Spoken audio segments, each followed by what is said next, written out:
A partir de agora, visão do momento. Informação e credibilidade. Falando de política, economia, saúde, educação e segurança pública. Mediador, Dr. Ramon Butti. Visão do momento. Só aqui. Bem, ouvintes da Rádio Visão, estamos aqui hoje para mais um Visão do Momento, recebendo em nossos estúdios o Dr. Fabrício de Oliveira Santana, que é graduado em Direito pela Universidade Federal de Uberlândia e mestre em Direito Público também pela UFO. Advogado e consultor jurídico, atua tanto na área privada quanto pública, tendo exercido cargos de assessoria no âmbito dos poderes executivo e legislativo. Foi professor substituto da Teoria do Estado e Direito Constitucional da UFO e professor auxiliar de Direito Constitucional da UBRA de Itumbiara. O Dr. Fabrício, ele está fazendo o lançamento agora, na próxima sexta-feira, às 19 horas, na Livraria Jurídica Universal, o livro de Direitos Constitucionais, Direitos Fundamentais, Tipologia e Constituição. Então, Dr. Fabrício, seja muito bem-vindo aqui em nosso estúdio da Rádio Visão. É um prazer recebê-lo, para a gente conversar aqui a respeito do lançamento da sua obra, da sua carreira, né, e um pouco sobre assuntos diversos do direito. Então, muito obrigado por ter atendido ao meu convite. Seja muito bem-vindo. Bom dia, Ramon. É um prazer estar aqui nos estúdios da Rádio Visão e poder conversar um pouco de assuntos tão relevantes e, sobretudo, com destino a um público tão seleto que é o seu ouvinte. Bem, doutor Fabrício, com relação ao seu livro, ele fala sobre direitos fundamentais, tipologia e constituição. Em que consiste isso, em palavras para atender aí os nossos ouvintes, são leigos? Inicialmente, cabe destacar que esse livro ele é fruto da minha dissertação de mestrado, defendida e aprovada perante a UF em 2011, numa versão atualizada e revisitada. Pois bem, a Constituição de 1988, ela estipula uma classificação de direitos fundamentais, uma tipologia classificatória, e o objetivo do livro é investigar essa classificação e analisar as principais decorrências que essa classificação tem na aplicação do direito constitucional, sobretudo na visão do STF e, com certeza, implicando no dia a dia do cidadão. O artigo 5º da nossa Constituição estabelece os direitos e garantias individuais. Então, basicamente, o seu livro está focado na interpretação desses artigos, os direitos e garantias individuais de todos os cidadãos.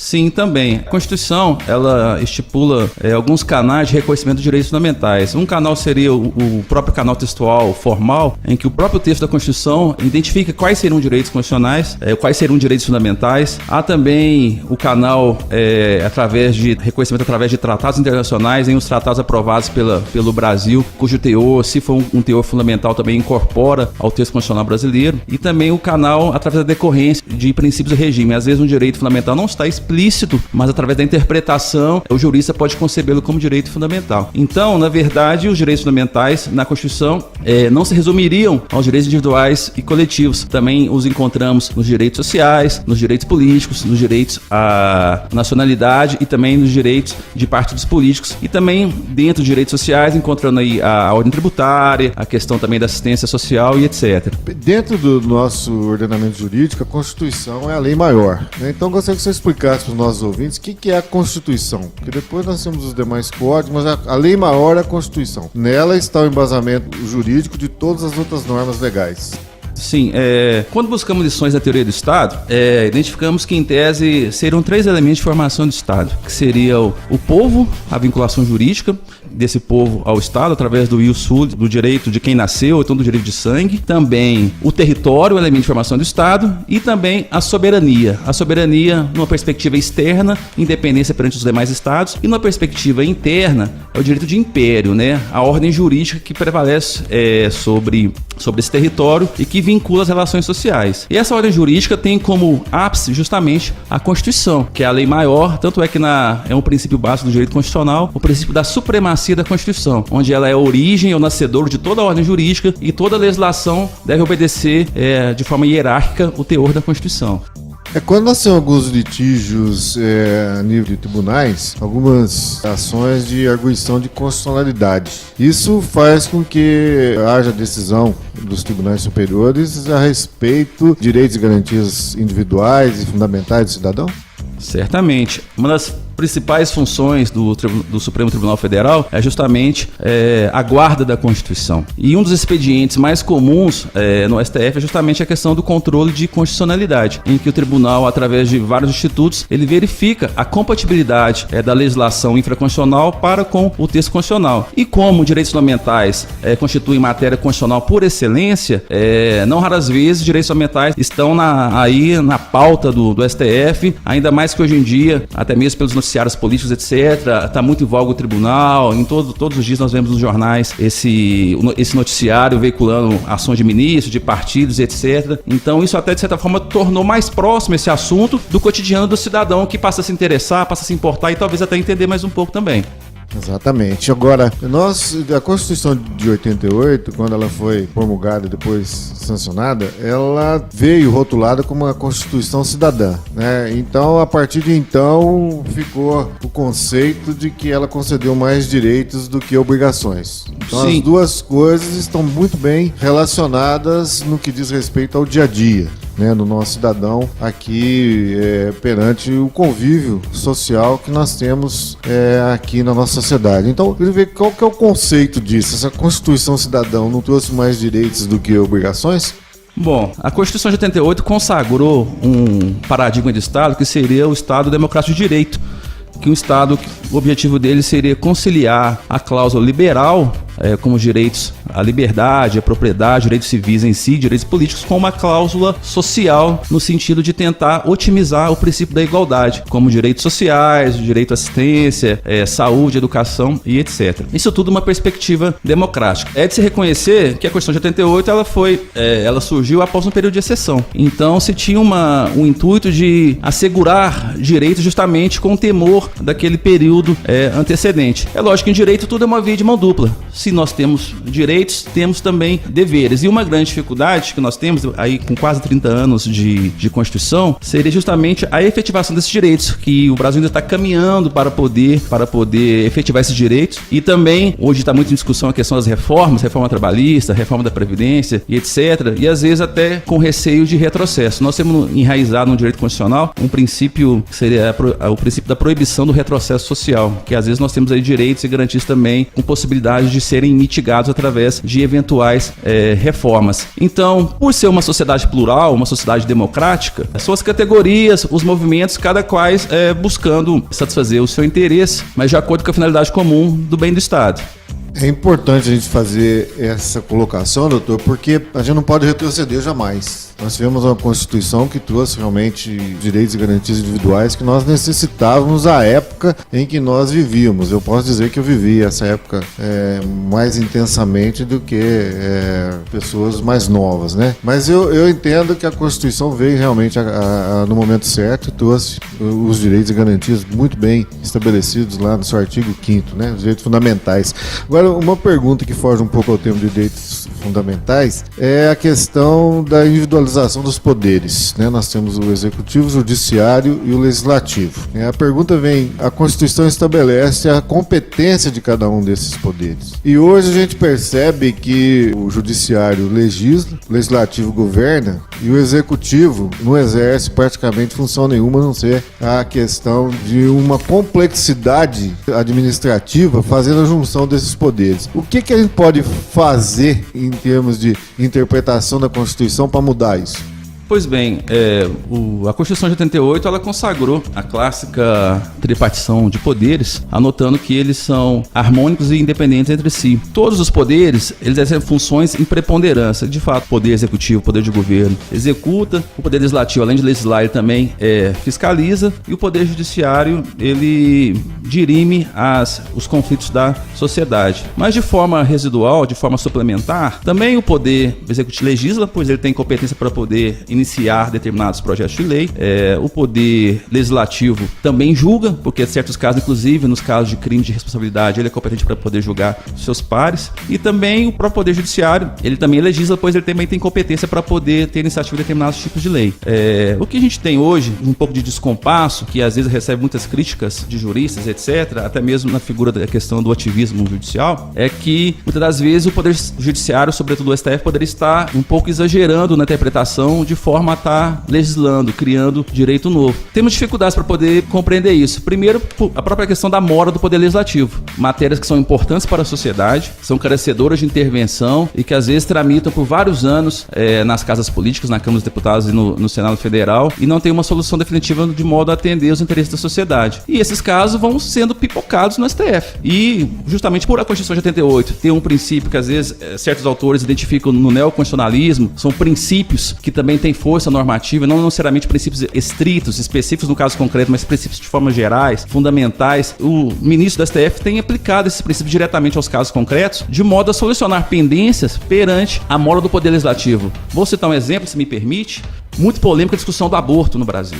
Nós temos um Código Penal de 1941 que tipifica o aborto como crime, com algumas exceções. Há uns 5 anos atrás, 6 anos atrás, inclusive hoje o ministro Roberto Barroso, na época era advogado desse feito, patrocinou uma DPF de número 54, em que se teve como resultado a interrupção da gestação de fetos anencéfalos não constituiria crime, através de interpretação conforme a Constituição. Pois bem, recentemente esse mesmo ministro, agora como ministro mesmo da STF, julgou um HC em que estava uma prisão preventiva sob acusação de crime de aborto. E ele deferiu esse HC no sentido de que a interrupção da gravidez no primeiro trimestre não constituiria crime. E nesse julgamento, nessa mesma turma, também oficiou a ministra Rosa Weber. Posteriormente, foi interposta uma DPF de número 442, tentando aplicar uma interpretação conforme a Constituição, mas já agora numa perspectiva erga omnes, para valer para todos os casos do Brasil, no sentido de que interromper a gravidez no primeiro trimestre não constituiria crime. E esse caso, provavelmente vai ser julgado esse ano, já tem 2 votos favoráveis. Um, que é do próprio ministro Roberto Barroso, o ministro Roberto Barroso, que julgou favorável no HC e que era advogado da DPF 54 e já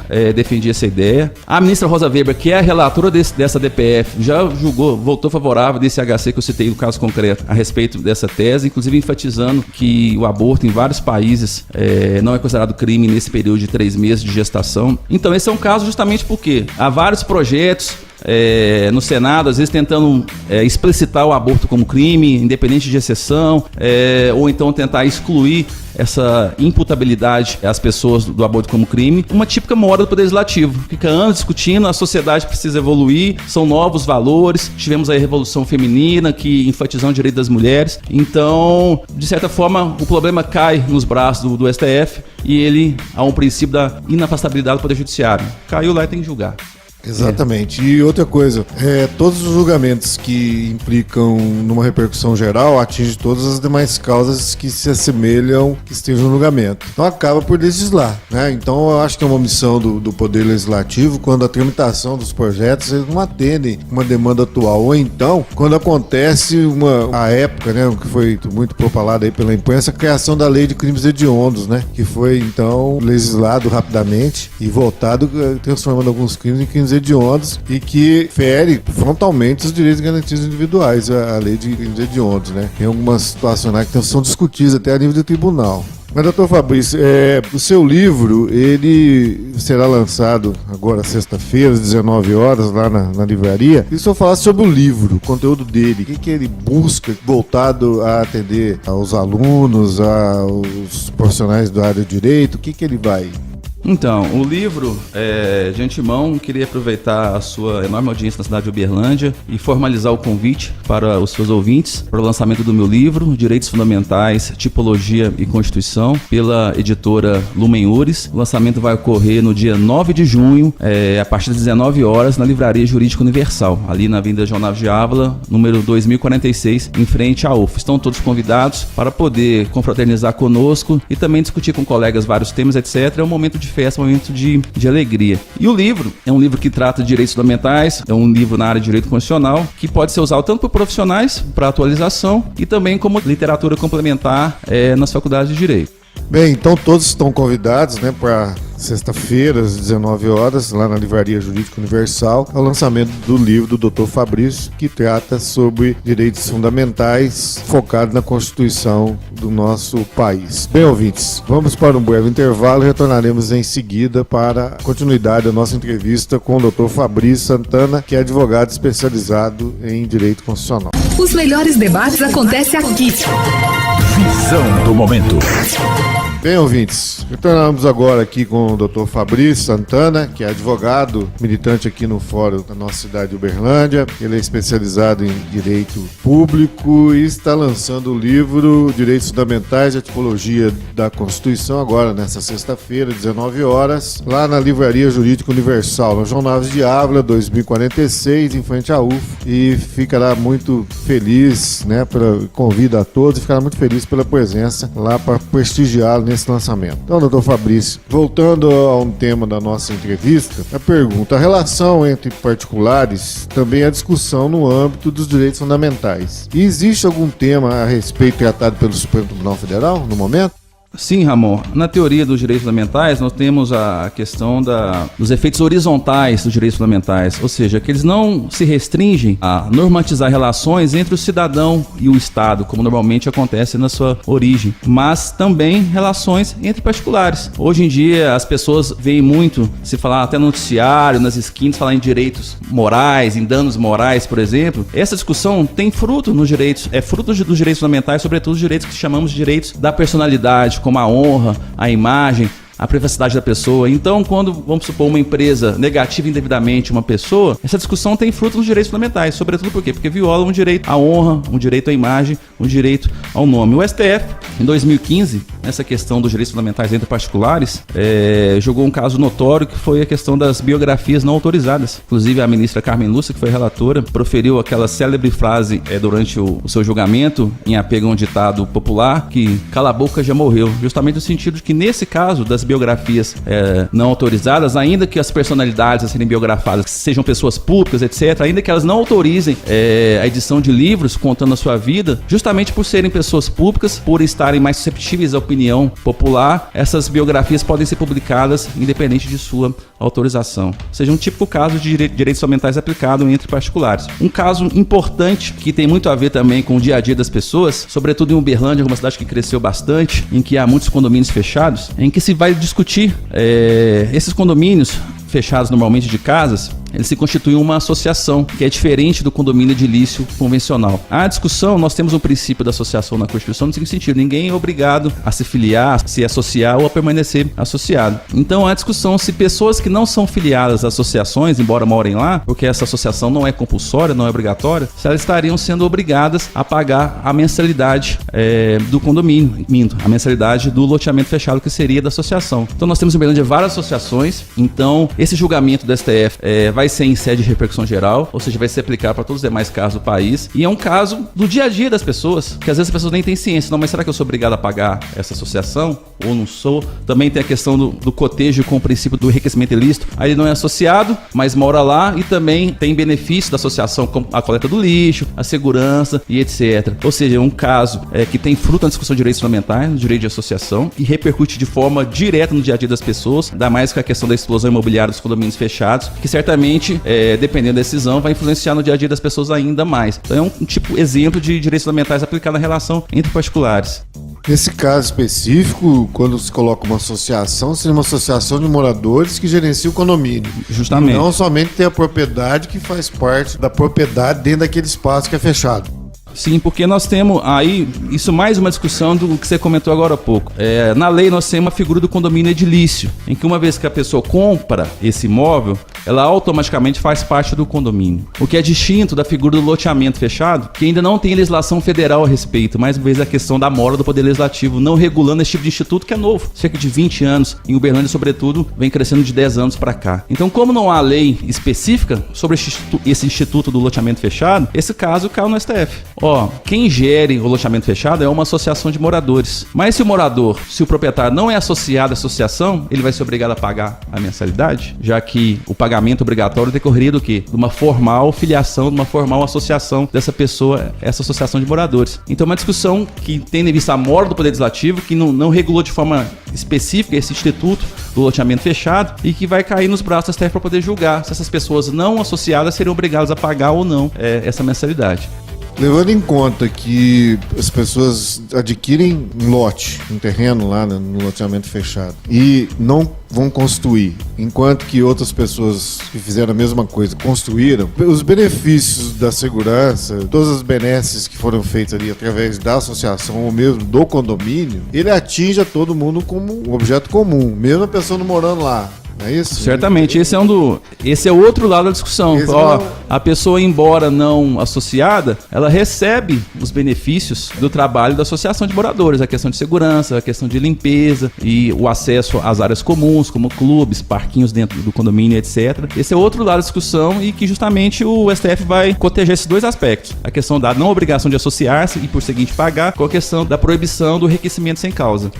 Exatamente, veja bem que interessante, né? Às vezes a pessoa tem lá o seu lote que não está construído e tem o outro proprietário que já construiu a sua casa lá, né? Sua moradia. E aí eles vêm e cobram uma taxa de limpeza do terreno. Tem que cobrar de todos, não pode cobrar só de quem tem um lote sem utilização. Justamente, se o lote, igual no meu caso, se o lote está vago, pelo menos no meu condomínio, eles facultam, quer que limpa? É obrigado a limpar, mas o condomínio, como faz a contratação da limpeza de forma geral, para todos de uma vez, fica mais barato fazer com eles. Mas a pessoa não é obrigada a fazer a limpeza necessariamente com eles, que é uma taxa extra além da mensalidade convencional, né? Interessante, porque acaba chegando lá no STF, né? E justamente, aí é um caso do dia a dia, do cidadão, que às vezes não pensa, não, mas esse caso de mensalidade de loteamento fechado vai cair no STF? Vai cair no STF, porque aí vem de encontro a pergunta, né? Exatamente sobre a questão da relação entre os particulares, né? Que vai acabar dos direitos e garantias também, né? Mas eu pergunto, nós temos aí em andamento as duas reformas que, apesar desse momento político estar desfavorável ao governo, né? Que hoje está no nosso país, nós temos algumas reformas, reforma trabalhista e reforma previdenciária, né? Você acha que pode, em sendo ela votada e sancionada pelo nosso presidente, ela pode gerar alguma pendência judicial no STF? Sim, com certeza. Primeiramente, vale explicar que as reformas, uma vez realizadas em âmbito constitucional, elas não dependem de sanção do presidente da República. Elas somente são aprovadas as emendas constitucionais no âmbito do Poder Legislativo, que é o poder que, em tese, legitima a soberania popular. E hoje em dia, como quase tudo cai no STF, inclusive matérias polêmicas, matérias que tratam de direitos fundamentais, ou seja, direito constitucional por excelência, com certeza vão cair. Um dos aspectos que motiva o estudo de direitos fundamentais é justamente, nós temos aí quase 30 anos de Constituição, é um tempo pequeno relativamente a outros países. Nós já passamos por 2 processos de impeachment, nós estamos aí imersos numa crise institucional, uma crise socioeconômica, uma crise de representação das instituições. Temos aí aprovado recentemente uma matéria que já está sendo discutida no STF, a questão do novo regime fiscal, que limita os gastos públicos durante 20 anos. Já há cerca de 3 ou 4 ações movidas que estão aí tramitando no STF. Temos também a questão da reforma da Previdência, que possivelmente, uma vez aprovada, dependendo do seu teor, vai cair no STF, discutindo a questão do direito à Previdência, porque esse é um dos temas específicos do livro, comentar qual que seria a principal repercussão da classificação de direitos fundamentais no texto constitucional. A Constituição diz o seguinte, que são cláusula pétrea. O que seria cláusula pétrea? Aquelas cláusulas que não podem ser abolidas, os direitos e garantias individuais. Mas vale ao jurista interpretar. Seriam só direitos e garantias individuais? Seriam só aqueles direitos limitados no artigo 5º, inciso 1 da Constituição? O próprio STF já deu conta que não, que há outros direitos, além do campo do título 2, inciso 1 da Constituição, que também seriam direitos constituintes de cláusula pétrea, como, por exemplo, as garantias tributárias, que está lá no artigo 145 seguintes da Constituição, a questão do princípio da anualidade eleitoral, está no artigo 16 da Constituição. Então,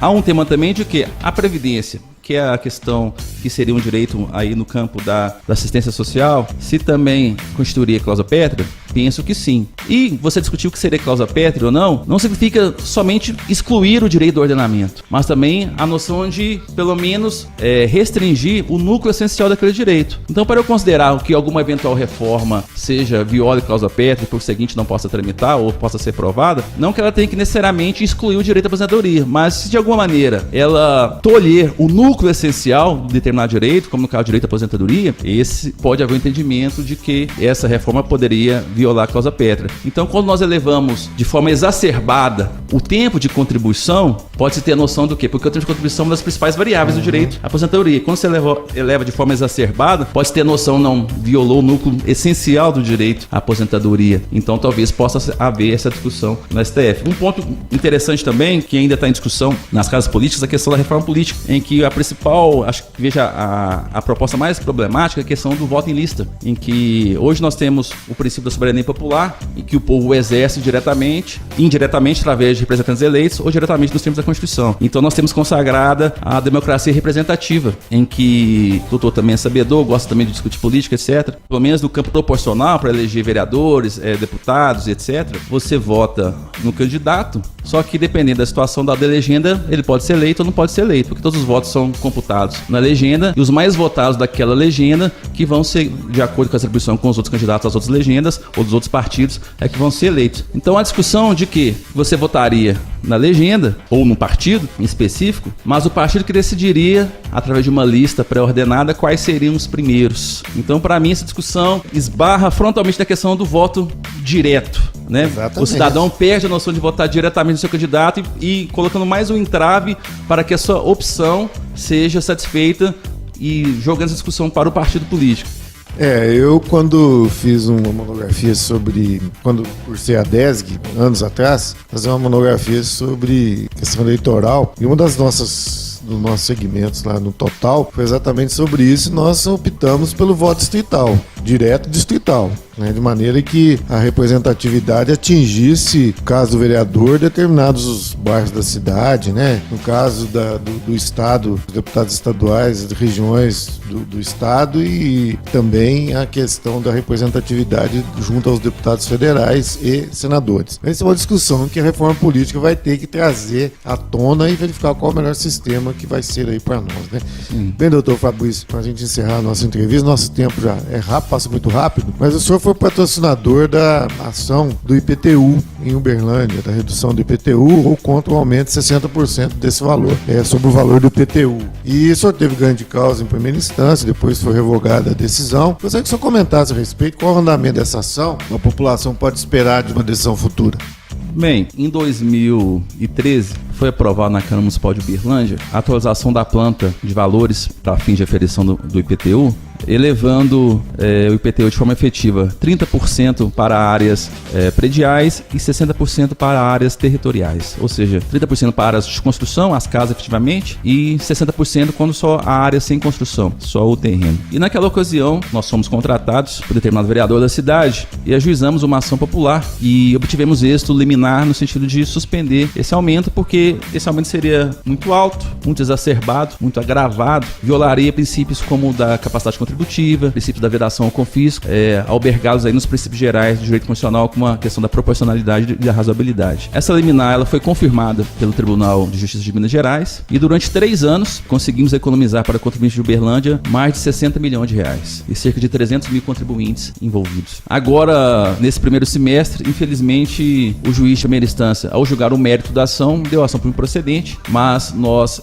já interpusemos os embargos declaratórios, então logo seja devolvido o feito, vamos apelar para o Tribunal de Justiça e esperamos, confiamos na reversão dessa decisão, de modo a garantir o direito do contribuinte de Uberlândia a não pagar esse imposto tão exacerbado, tão alto, que com certeza é ilegal e abusivo. Bem, doutor Fabrício, sucesso no seu recurso, que tenha êxito, né, que será muito bem-vindo pela toda a nossa população. Nosso tempo já se esgotou, fico muito grato em tê-lo recebido aqui. Gostaria que você falasse mais uma vez a respeito do lançamento do seu livro, né, e convidasse a todos para que lá comparecessem agora na sexta-feira, às 19 horas, para prestigiá-lo. Então, de antemão, queria te agradecer, Ramon, pelo gentil convite de estar aqui partilhando esse momento agradável, esse momento de informação social, em que, ao par de convidados seus tão ilustres que passaram nessa mesa conversando com o senhor, e me senti muito honrado com o convite. E também, enfatizando aos seus ouvintes, queria reiterar o convite para o lançamento do meu livro, Direitos Fundamentais, Tipologia e Constituição, pela editora Lumen Iuris. O lançamento vai ocorrer no dia 9 de junho, sexta-feira agora, a partir das 19 horas, ali na Livraria Jurídica Universal, Vinda Jornal Diabo 2046, em frente à UF. Costumo brincar com os meus convidados que o lançamento vai ser preliminar do Dia dos Namorados. Então já começa a comemoração ali na sexta-feira, no próprio lançamento. Aproveitar e levar meu abraço para o meu amigo Valdir, né, da livraria. né? Gente boa pra caramba. Sim, o Valdir, ali é uma dupla dinâmica. O Valdir e o seu filho Bruno são pessoas fenomenais que, mais que livreiros, mais que comerciantes, são verdadeiros propulsores da cultura jurídica em Uberlândia, fazem muito para ajudar, para colaborar. Inclusive, eles foram responsáveis pelo meu contato com essa editora Lumenhores, que é uma editora de âmbito nacional, que já publicou grandes nomes, e também tive o prazer de estar publicando com eles. Então, doutor Fabrício, meus parabéns pelo lançamento do livro. Fico muito grato em tê-lo recebido aqui, ter aquecido o meu convite e trazendo relevantes informações da nossa população. Tenho certeza que todas elas serão muito bem-vindas, né, para todos que tiveram conhecimento aí de temas diversos e de interesse de todos. Então, muito obrigado. Fico muito grato em tê-lo recebido aqui conosco. Eu que agradeço. Então, ouvintes, encerramos aqui mais um Visão do Momento. Retornamos a semana que vem para mais uma entrevista com informações importantes a todos. Caso queiram, possam ter interesse em verificar os programas anteriores, nós estamos no site da Rádio Visão, onde pode acessar através do YouTube todas as demais entrevistas que foram feitas aqui ao longo desse ano, que nós estamos à frente do programa Visão do Momento. Até a semana que vem, muito obrigado a todos pela audiência. Os melhores debates acontecem aqui. Visão do Momento. Só aqui. Visão FM.